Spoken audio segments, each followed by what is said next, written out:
అక్షయపాత్ర foundation వారి వంట తయారీ విధానం చాలా బాగుందని గుంటూరు జిల్లా కలెక్టర్ ఎస్ నాగలక్ష్మి తెలిపారు. మంగళగిరి మండలం ఆత్మకూరు వద్ద ఉన్న అక్షయపాత్ర ఫౌండేషన్ను కలెక్టర్ ఎస్ నాగలక్ష్మి సందర్శించారు. విద్యార్థులకు మధ్యాహ్న భోజనంతో పాటు అన్నా క్యాంటీన్లకు సరఫరా చేస్తున్న భోజనం తయారీ ఆధునిక పరికరాలను ఆమె పరిశీలించారు. భోజనం హైజీనిక్గా ఆహార పదార్థాలను తయారు చేసే విధానాన్ని ఆపరేషన్స్ మేనేజర్ శ్రీహరి కలెక్టర్ నాగలక్ష్మికి వివరించారు. 5 మండల్స్ మేడం. మంగళగిరి, తుళ్ళూరు, తాడేపల్లి, దుగ్గిరాల, తెనాలి ఈ 5 మండల్స్కి మనం ప్రజెంట్ ఇస్తున్నాం మేడం. 370 స్కూల్స్ పిల్లలు వస్తుంటారు.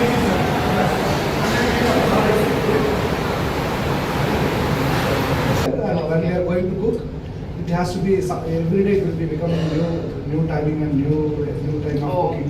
Everything will be బిఫోర్ ముందు అంటే గంజం ఎప్పుడు వదలాలి, బ్యాచ్ ఒకటి మాకు పాస్ అవ్వడానికి ఛాన్సెస్ ఎక్కువ అన్నమాట.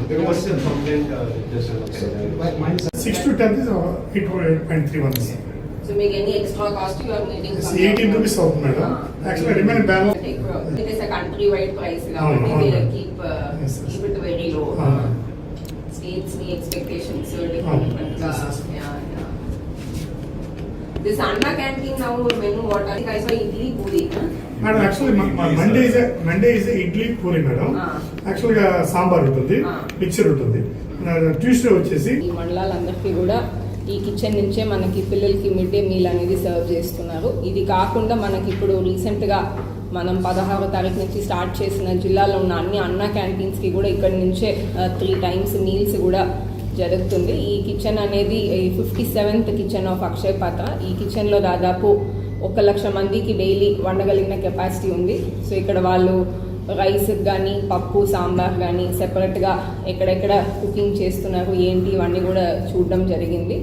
తర్వాత విడిగా వాళ్ళకి వెజిటబుల్స్ కట్ చేయడం కానీ క్లీన్ చేయడం కానీ దాన్ని పీల్ చేయడం కానీ ఇలాంటివి కూడా దీనికి కూడా ఈ ఇండస్ట్రియల్ కిచెన్లో లేటెస్ట్ టెక్నాలజీతో మెషిన్స్ అనేది ఇన్వెస్ట్ చేసి ఆ ప్రాసెస్ కూడా మాన్యువల్ ఇంటర్వెన్షన్ తగ్గించి చేస్తున్నారు. సిమిలర్ డిపార్ట్మెంట్స్ కూడా ఫోర్స్లోనే ఉంది. ఇదే కాకుండా వాళ్ళు స్టాఫ్ కూడా బాగా వెల్ ట్రైన్డ్గా లిమిటెడ్ ఇంటర్వెన్షన్తో చేస్తున్నారు మనకి. అండ్ ఈవెన్ ప్యాకింగ్ ప్రాసెస్ కానీ డిస్పాచ్ ప్రాసెస్ కానీ ఆ వెహికల్స్ కానీ దానికి సంబంధించిన మానిటరింగ్ అంటే ఆ వెహికల్స్ ఎక్కడ వెళ్ళింది ఏ టైంకి వెళ్ళింది ఇదంతా కూడా ఒక సాఫ్ట్వేర్ ద్వారా కంప్యూటరైజ్డ్ ప్రాసెస్ ద్వారా చేస్తున్నారు. సో మనకి మానిటరింగ్ మెకానిజం కూడా బాగా ఎఫెక్టివ్గా ఉంది. ఖచ్చితంగా